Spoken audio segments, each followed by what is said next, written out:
Hello बच्चों, मैं अग्रवाल रुचि आप सभी का स्वागत करती हूँ। तो बच्चों, हम पढ़ रहे थे हमारा 6th चैप्टर जिसका नाम है खुली अर्थव्यवस्था समष्टि अर्थशास्त्र, जिसके लास्ट वीडियो में हमने विनिमय दर प्रबंध के लिए ब्रिटेन वुड्स प्रणाली का डिटेल में अध्ययन किया था।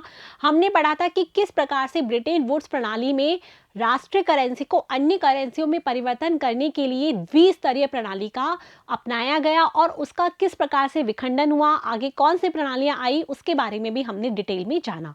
अब हम पढ़ेंगे कि जो ब्रिटेन वुड्स प्रणाली है इसके बाद और जो स्मिथसोनियन समझौता हुआ था उसके बाद अर्थव्यवस्था में अंतर्राष्ट्रीय रूप से किस विनिमय दर प्रबंध को माना गया है, कौन सी प्रणाली प्रचलित है। साथ में हम ये भी देखेंगे कि भारतीयों का इसमें क्या अनुभव रहा है। ठीक है, तो सबसे पहले हम वर्तमान परिदृश्य देखते हैं अंतर्राष्ट्रीय विनिमय दर प्रबंध का। ठीक है बच्चों, यहाँ पर है कि वर्तमान में अनेक देशों में स्थिर विनिमय दर है। जैसा कि हम स्थिर विनिमय दर की तरफ चलते जा रहे थे, हमने देखा था कि कुछ देश अभी भी तृतीय विनिमय दर को अपनाते हैं, लेकिन अभी भी कुछ देशों में क्या है, स्थिर विनिमय दर है। ठीक है, कुछ देश अपनी करेंसियों को डॉलर में स्थिर करते हैं। कईयों ने देशों ने तो अभी भी अपनी करेंसियों को डॉलर के रूप में ही क्या कर रखा है, स्थिर किया हुआ है। जनवरी 1999 में यूरोपियन मौद्रिक संघ के सृजन से संघ के सदस्यों की करेंसियों के बीच विनिमय दर स्थायी रूप से निर्धारित हुई। जो यूरोपियन मौद्रिक संघ है, अर्थात जो यूरोप के जो देश हैं, उन्होंने मुद्रा को मतलब एक जगह क्या कर दिया, इकट्ठा कर लिया, मतलब एक संग्रह कर लिया। संघ के सदस्यों की करेंसियों के बीच जो विनिमय दर है उसको स्थायी रूप से उन्होंने निर्धारित किया है। जो उनकी जो करेंसियां थी, यूरोप के जो देशों की जो अलग अलग करेंसियां थी, उन्होंने उसकी जो विनिमय दर हो को स्थायी रूप से क्या किया, निर्धारित किया गया और एक नई समान मुद्रा यूरो को जारी किया। मतलब यूरोपियन देशों की जो मुद्रा है वो क्या बन गई, यूरो बन गई। उन्होंने एक समान मुद्रा जारी की और उसको जो बीच की जो विनिमय दर है अन्य करेंसियों में, वो भी स्थायी रूप से उन्होंने निर्धारित कर ली स्थिर विनिमय दर के तहत। इसे यूरोपीय केंद्रीय बैंक के प्रबंध में जारी किया गया। और इसको जारी किसने किया, यूरोपीय केंद्रीय बैंक प्रबंध, मतलब जो यूरोप का पूरा जो बैंक है, केंद्रीय बैंक, उस प्रबंध के तहत यूरो को जारी किया, जिसे यूरोप के सभी देशों ने अपनाया। जनवरी 2002 से वास्तविक नोट और सिक्के चलाए गए। अब तक 25 में 12 यूरोपीय संघ के सदस्यों ने यूरो को अपनाया है। ये आपको याद रखना है कि जो 25 जो उसके सदस्य देश थे किसमें, यूरोपीय संघ के, उसमें से 12 ने जो यूरो जो मुद्रा है उसको अपनाया है। उनके जो नोट और सिक्के यहाँ पर चलाए गए हैं। कुछ देशों ने अपनी मुद्रा को फ्रांस के फ्रैंक में स्थिर किया है। जैसे हमने बताया कुछ देशों ने किस में किया है, डॉलर में। तो कुछ ने क्या किया है, फ्रांस की जो मुद्रा है फ्रैंक, उसमें अपनी मुद्रा को स्थिर किया है। इनमें प्राय अफ्रीका की फ्रांसीसी कॉलोनियां हैं। जो अफ्रीका में जो फ्रांसीसी कॉलोनियां हैं वो हैं अधिकतर जिन्होंने की अपनी मुद्रा को फ्रांस के फ्रैंक के रूप में स्थिर कर दिया है। अन्य देशों ने करेंसियों के समूह में स्थिर किया है जिसमें उनके व्यापार की रचना प्रतिबंधित होती है। कईयों ने करेंसियों के समूह में प्रतिबंधित किया है। मतलब कहने का ये है कि अलग अलग देशों में अलग अलग विनिमय दर प्रणाली प्रचलित है। कईयों ने किस मुद्रा में स्थिर कर दिया है, अधिकतर कहाँ है, स्थिर विनिमय दर प्रणाली ही प्रचलित है। प्राय छोटे देश भी एक महत्वपूर्ण व्यापारिक सहभागी के सापेक्ष अपनी विनिमय दर को निर्धारित करने का निर्णय लेते हैं। छोटे देश जिस देश से ज़्यादा व्यापार करते हैं तो उस देश की जो मुद्रा है उसमें अपनी मुद्रा को क्या करते हैं, स्थिर रखने का निर्णय ले लेते हैं, क्योंकि उनका अधिकतर काम उसी देश से होता है। उदाहरण के लिए जो अर्जेंटीना है उसने 1991 में मुद्रा बोर्ड प्रणाली अपनाई। 91 में उसने मुद्रा बोर्ड प्रणाली की स्थापना की और इसके तहत स्थानीय मुद्रा, उनकी जो स्थानीय मुद्रा थी वो क्या है, अर्जेंटीना की पेसो, और डॉलर के बीच कानून द्वारा विनिमय दर तय किया गया। समझ में आ रहा है, क्योंकि उसका अधिकतर व्यापार किससे होता था, अमेरिका से होता था। वो छोटा देश है अर्जेंटीना और उसका अमेरिका से व्यापार होता था। उसने अपनी मुद्रा को किसमें, डॉलर में विनियमित करने का निर्णय लिया और वो भी क्या, कानून बनाया गया। अंतर्राष्ट्रीय मुद्रा प्रणाली की क्या की गई, मुद्रा बोर्ड प्रणाली की स्थापना की गई। केंद्रीय बैंक अपनी जारी सारी घरेलू मुद्रा और आरक्षित निधि के बदले पर्याप्त विदेशी मुद्रा अपने पास रखता है। जो उसका केंद्रीय बैंक है उसने जो अपनी जो भी घरेलू मुद्रा उसने जारी की है या फिर उसने जो भी आरक्षित निधि जारी की है केंद्रीय बैंक के द्वारा, उसके बदले में वो क्या रखता है, विदेशी मुद्रा अपने पास रखता है। और वो विदेशी मुद्रा क्या है, डॉलर। आ रहा है बच्चों समझ में, क्योंकि हम भी, हमारे देश में भी तो ये होता है कि विदेशी मुद्रा जब देश निकालता है तो उसके बदले में घरेलू मुद्रा ले लेता है।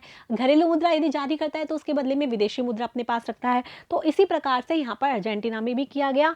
ऐसी व्यवस्था में कोई देश अपनी इच्छा से मुद्रा की पूर्ति में विस्तार नहीं कर सकता है। तो ऐसे में क्या है, कोई भी देश, क्योंकि उसको पहले अपनी विदेशी मुद्रा रिजर्व के रूप में रखनी होगी, उसके बाद ही वो क्या करेगा, मुद्रा जारी कर सकता है। तो ऐसे में मुद्रा की पूर्ति नहीं बढ़ सकती, क्योंकि अधिक यदि मुद्रा जारी करनी करनी होगी तो कैसे करेगा? पहले विदेशी मुद्रा अपने पास इकट्ठी करेगा, उसके बाद ही तो करेगा ना। तो इस प्रकार से वो नहीं कर सकता है मुद्रा की पूर्ति। यदि कोई घरेलू बैंकिंग संकट, जब बैंक को घरेलू मुद्रा ग्रहण करने की जरूरत होती है तो केंद्रीय बैंक अंतिम ऋणदाता नहीं बना रह सकता। तो ऐसे में क्या होगा, यदि केंद्रीय बैंक को क्या करना है, घरेलू मुद्रा का ग्रहण करना अति आवश्यक है, तो उसे विदेशी मुद्रा क्या करनी होगी, निकाल लेगी। तो ऐसे में वो अंतिम ऋणदाता नहीं बन सकता, क्योंकि उसे विदेशी मुद्रा निकालनी होगी और उसके पास घरेलू मुद्रा है नहीं। और हम ये कहते हैं कि जो केंद्रीय बैंक है वो क्या होता है, अंतिम ऋणदाता होता है। तो ऐसे में वो अंतिम ऋणदाता नहीं बन सकता है, क्योंकि उसने अपनी जो मुद्रा है उसको, जो अपना जो व्यापारिक जो सहभागीदार जो देश है उसके मुद्रा में उसने क्या कर दिया गया, स्थिर कर दिया है, अधिकीलित कर दिया है। अधिकीलित का मतलब होता है पैग कर दिया है कि अब मेरी मुद्रा उसी रूप में मुद्रा में क्या होगी, रहेगी। आ रहे बच्चों समझ में? किंतु संकट के बाद अर्जेंटीना ने मुद्रा बोर्ड का क्या कर दिया, परित्याग। जो उसने मुद्रा बोर्ड बनाई थी उसका परित्याग कर दिया और जनवरी 2002 में अपनी मुद्रा को तिरती रहने दिया। अब उसने देखा कि किस प्रकार से अपनी मुद्रा को उसने, जो संयुक्त राज्य अमेरिका के जो डॉलर है उसमें उसने पैक कर दिया था कि वे उसी के हिसाब से क्या होगी, विनियमन होगा। उसने रिजर्व कोष जो है, ये अपनी जारी जो मुद्रा है उसको भी उसने उस आधार पे रखा कि पहले वो अपने पास विदेशी मुद्रा रखेगा और उस विदेशी मुद्रा के एवज में क्या करेगा, वो घरेलू मुद्रा जारी करेगा। तो यदि उसके पास ऊपर जो संकट आया उसके बाद उसने क्या किया, जो उसने मुद्रा प्रणाली अपनाई थी उसका उसने त्याग कर दिया और अपनी मुद्रा को वापस किस पे ले आया, तृतीय विनिमय दर पर ले आया। आ रहा है बच्चों समझ में? 2000 में जो इक्वेडोर देश है उसने डॉलरीकरण की नई व्यवस्था अपनाई। इक्वेडोर ने क्या किया, एक नया डॉलरीकरण की व्यवस्था अपनाई और घरेलू मुद्रा को छोड़कर संयुक्त राज्य अमेरिका के डॉलर को स्वीकार किया। उसने अपनी घरेलू मुद्रा ही छोड़ दी और अमेरिका की जो डॉलर है उसको ही अपनी मुद्रा बना ली। ठीक है, सारी कीमतें डॉलर में रखी गई और स्थानीय मुद्रा के लेन देन बंद हो गया। उसने अपने देश में जो भी मुद्रा है, वस्तुएं हैं, उनकी कीमत किस में रख दी गई, डॉलर में। और जो भी उसका लेन देन होता था अपनी जो खुद की मुद्रा में, वो उसने समाप्त कर दिया, अर्थात उसने पूर्णतया डॉलर को ही अपना लिया। यद्यपि अनिश्चितता और जोखिम से बचा जा सकता है, किंतु इक्वेडोर ने अपनी मुद्रा पूर्ति का नियंत्रण संयुक्त राज्य अमेरिका के केंद्रीय बैंक फेडरल रिजर्व को दे दिया। अब उसने अपना सारा काम डॉलर में करना शुरू कर दिया, तो इससे क्या होगी, अनिश्चितता रहेगी, जोखिम रहेगा, जैसे कि किसके साथ हुआ था, अर्जेंटीना के साथ। तो ऐसे में उसने क्या किया, अपनी जो बैंक है, अपनी जो मुद्रा पूर्ति है उसका नियंत्रण ही किसको दे दिया, अमेरिका का जो केंद्रीय बैंक है फेडरल रिजर्व, उसको दे दिया। ठीक है, और इस तरह से वह संयुक्त राज्य की आर्थिक दशाओं पर आधारित होगा। अब संयुक्त राज्य अमेरिका में जैसी दशाएं चलेंगी वो दशाएं किस पर आएंगी, इक्वेडोर पर आएंगी, क्योंकि वो अब संयुक्त राज्य अमेरिका पर क्या है, आश्रित हो गया है। क्योंकि जो संयुक्त राज्य अमेरिका का केंद्रीय बैंक है वो ही मुद्रा की पूर्ति को नियंत्रण करेगा और इसने उस केंद्रीय बैंक को ही क्या किया है, अपना लिया है। आ रहा है बच्चों समझ में? तो इस प्रकार से अंतर्राष्ट्रीय परिदृश्य में अलग अलग देशों में अलग अलग चेंज आए हैं। समस्त रूप से अब अंतर्राष्ट्रीय व्यवस्था को बहु प्रणाली के रूप में चित्रित किया जा सकता है। मतलब अब पूरे जो सारे जो देश हैं उसमें कोई एक प्रणाली प्रचलित नहीं है। कहीं स्थिर विनिमय दर है, कहीं तृतीय विनिमय दर है, कहीं प्रबंधित तृतीय विनिमय दर है, तो कहीं लोगों ने अभी भी एसडीआर चल रही है, एकल करेंसी चल रही है, करेंसियों का समूह चल रहा है। आ रहे हैं बच्चों समझ में? और कईयों ने तो दूसरे देश की व्यवस्था को ही अपना लिया है, जैसे कि अभी हमने क्या देखा है, अर्जेंटीना का उदाहरण देखा और उसके बाद हमने इक्वेडोर का उदाहरण देखा। तो इस प्रकार से संपूर्ण अंतर्राष्ट्रीय परिदृश्य में बहु प्रणाली प्रचलित है। अधिकांश विनिमय दरों में दिन प्रतिदिन के आधार पर थोड़ा परिवर्तन होता है और बाजार की शक्तियां आमतौर पर मूल प्रवृत्ति को निर्धारित करती हैं। हमने पहले भी पढ़ा था कि विदेशी वस्तुओं की मांग, विदेशी वस्तुओं की पूर्ति, विदेशी मुद्रा की मांग, विदेशी मुद्रा की पूर्ति, और इसके द्वारा जो विनिमय दर है उसका निर्धारण होता है और इस विनिमय दर में थोड़ा बहुत परिवर्तन होता रहता है। और इसमें कौन निर्धारित करता है इसको, बाजार की शक्तियां वही निर्धारित करती है कि मूल प्रवृत्ति क्या रहेगी। यहाँ तक कि जो भी विनिमय दर में अधिक स्थिरता की वकालत करते थे उन्होंने भी यह प्रस्ताव रखा कि सामान्यतः सरकार को एक निश्चित परास के अंतर्गत दर निर्धारित करनी चाहिए। मतलब जो देश ये कहते थे कि विनिमय दर स्थिर होनी चाहिए, वो लोग भी अब ये कहने लगे कि स्थिर दर नहीं होनी चाहिए बल्कि प्रबंधित तृतीय दर होनी चाहिए। एक परास जो है, जैसे मैंने बताया था ना, एक रेंज डिसाइड होना चाहिए, उस रेंज के अंतर्गत विनिमय दर क्या होनी चाहिए, ऊपर या नीचे होती रहनी चाहिए। अर्थात जो बाकी जो देश हैं उन्होंने भी प्रबंधित तृतीय विनिमय दर का समर्थन किया। इसके शाब्दिक निर्धारण के कहने का मतलब है कि इसको शाब्दिक रूप से ना कहा जाए कि किस रेंज में होनी चाहिए, इसको निर्धारित ही कर देना चाहिए प्रबंधित तृतीय विनिमय दर को कि क्या रेंज होनी चाहिए। सोने की भूमिका का भी विलोपन हो गया है। इसके स्थान पर एक ऐसा निर्बाध बाजार जिसमें सोने की कीमत का निर्धारण सोने की मांग और पूर्ति, जो मुख्यतः ज्वेलरियों, औद्योगिक उपयोगकर्ताओं, दंत चिकित्सकों, सटोरियों तथा साधारण नागरिकों से होती है, जो कि ये मानते हैं कि स्वर्ण एक अच्छा मूल्य संग्रह है। अब जो पहले जो सोने की भूमिका होती थी स्वर्ण मैन के तहत, तो उसके बाद ब्रिटेन वुड्स में भी सोने का रखा गया था, तो उसका विलोपन हो गया। अब इसके स्थान पर जो निर्बाध बाजार चल रहा है सोने का, जिसमें सोने की जो मांग है और सोने की जो पूर्ति है वो किसके द्वारा डिसाइड होती है? जो ज्वेलरी है, ज्वेलरी जो का काम करते हैं सोने में, औद्योगिक जो उपयोगकर्ता होते हैं जिनको सोने का काम होता है, दंत जो चिकित्सक हैं, इसके अलावा जो सटोरिये हैं और साधारण नागरिक जो कि सोने का प्रयोग करते हैं, उनके द्वारा सोने की मांग और सोने की पूर्ति के द्वारा सोने का निर्धारण होता है। ये मानते हैं कि स्वर्ण एक अच्छा मूल्य संग्रह है। हम भी मानते हैं कि अधिकतर लोग सोने को इकट्ठा करना चाहते हैं, क्योंकि उनका मतलब है कि स्वर्ण एक मूल्य संग्रह का एक अच्छी परिसंपत्ति है, तो सोने को परिसंपत्ति के रूप में यूज लेते हैं। आ रहा है बच्चों समझ में? तो इस प्रकार से अंतर्राष्ट्रीय परिदृश्य में यदि हम देखें तो विनिमय दर में बहुत बदलाव आए हैं। बहु प्रणाली अब प्रचलित है। अलग अलग देशों में अलग अलग विनिमय दर का अलग तरीके से निर्धारण होता है और ये बाजार की दशाओं पर निर्भर करता है। आगे बच्चों, अब इसके बाद हम ये देखते हैं कि विनिमय दर प्रबंध भारतीय अनुभव क्या रहा। अब इन सब जो विनिमय दर प्रबंध की हमने बात की, स्वर्णमान देखा हमने, ब्रेटन वुड्स देखा, अंतर्राष्ट्रीय परिदृश्य देखा, तो उसमें जो भारतीय हैं उनका क्या अनुभव रहा, भारत में किस प्रकार से चेंजेस आए, उसके बारे में हम जानेंगे यहाँ पर। भारत की जो विनिमय दर है नीति, वो अंतर्राष्ट्रीय और देशीय विकास के साथ साथ विकसित हुई।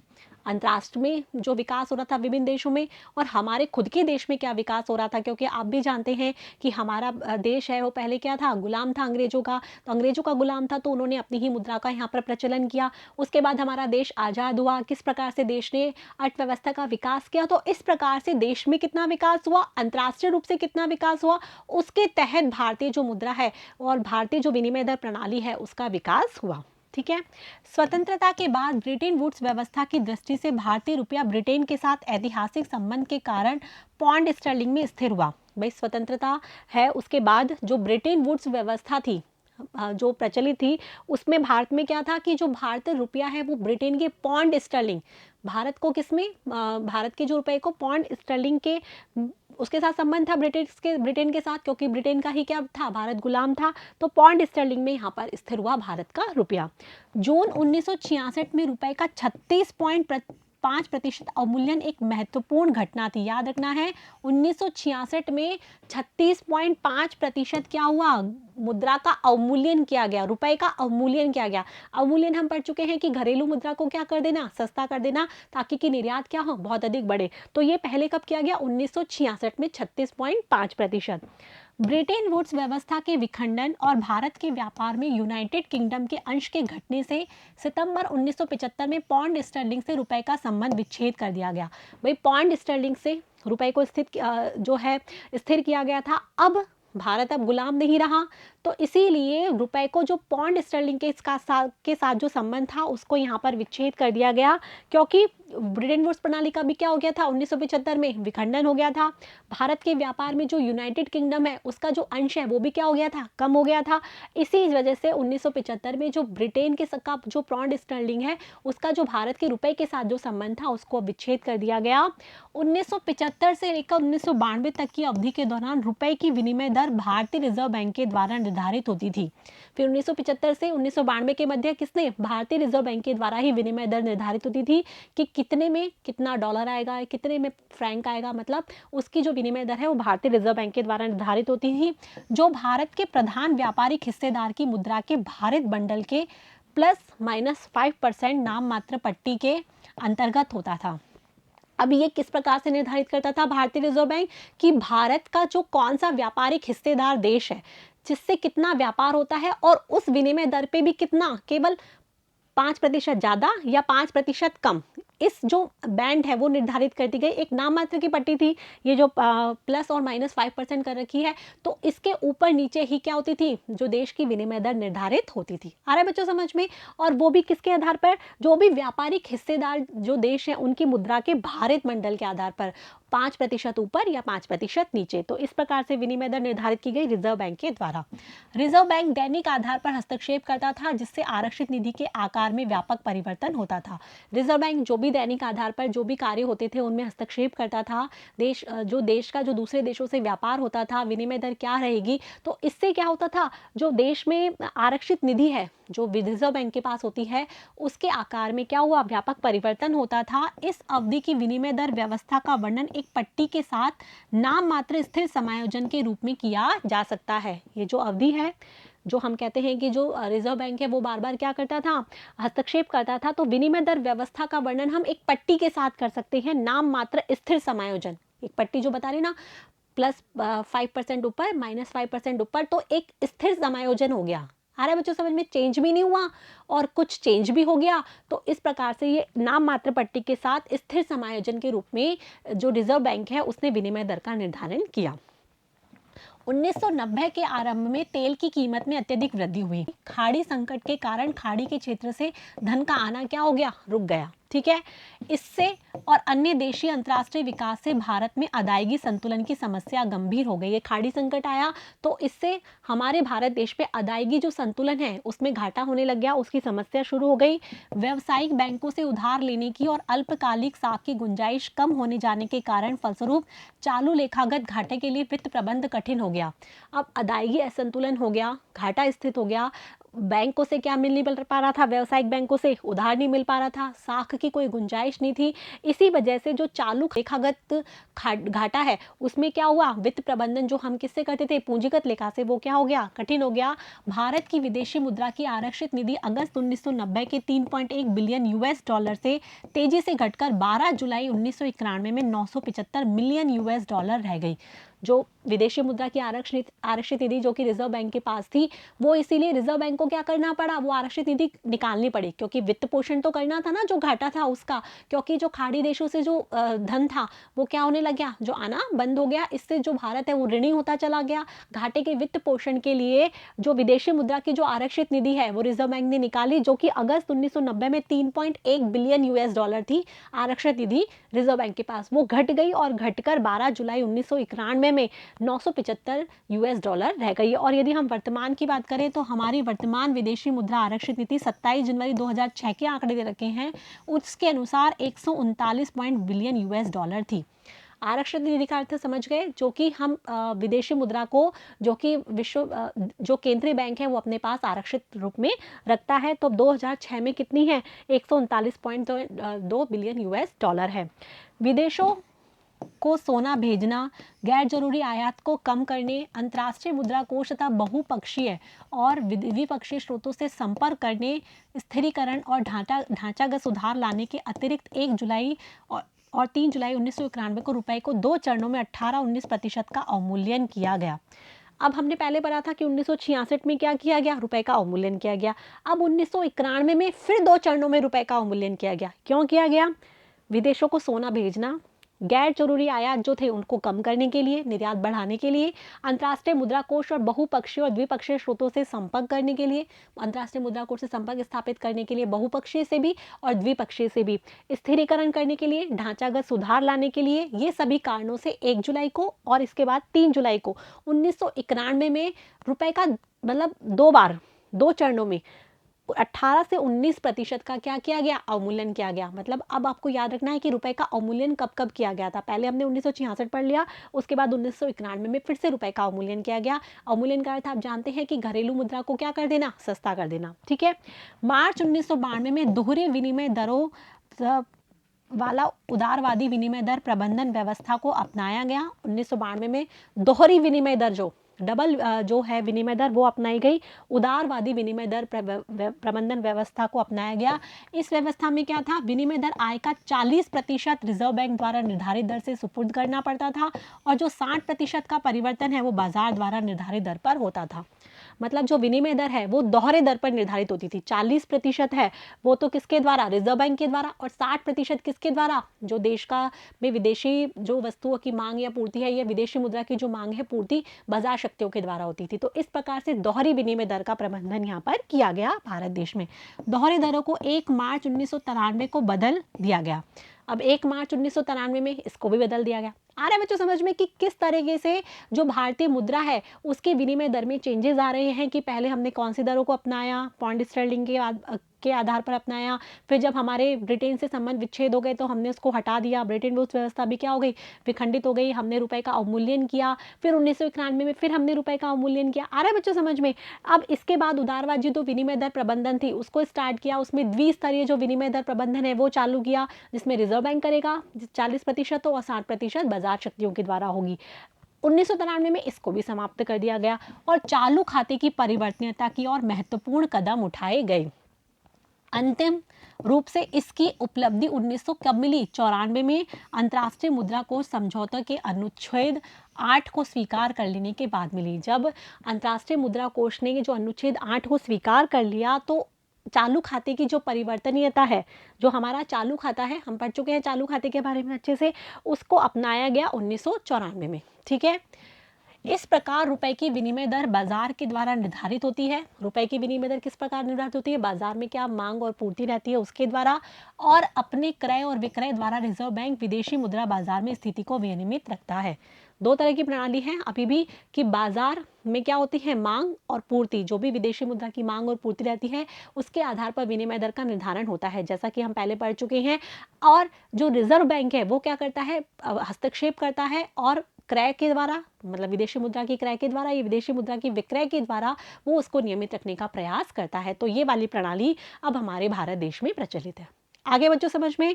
तो इस वीडियो में हमने अंतर्राष्ट्रीय रूप से विनिमय प्रबंध का वर्तमान परिदृश्य क्या है उसके बारे में हमने जाना।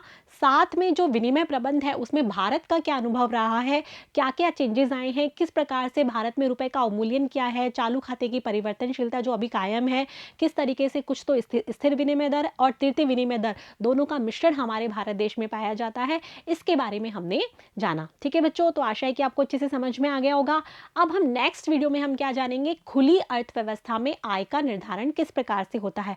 अभी तक हमने बंद अर्थव्यवस्था में आय का निर्धारण पढ़ा था लेसन 4 में, आपको अच्छे से याद होगा, जिसमें हमने केवल सी और आई और जी तीन को ही लिया था। लेकिन अब हम यहाँ पर विदेशी क्षेत्रों को भी क्या कर देंगे, इन्वॉल्व कर देंगे, क्योंकि हमने विदेशी क्षेत्रों के बारे में इस लेसन में बहुत अच्छे से जान लिया है। अब विदेशी क्षेत्र को यदि हम शामिल कर लेते हैं तो गुणक में क्या परिवर्तन होता है और आय में क्या परिवर्तन होता है, संतुलन में क्या परिवर्तन होता है, इसके बारे में हम जानेंगे नेक्स्ट वीडियो में। तब तक के लिए आप मेरे साथ बने रहिए, पढ़ते रहिए, बढ़ते रहिए। Thank you.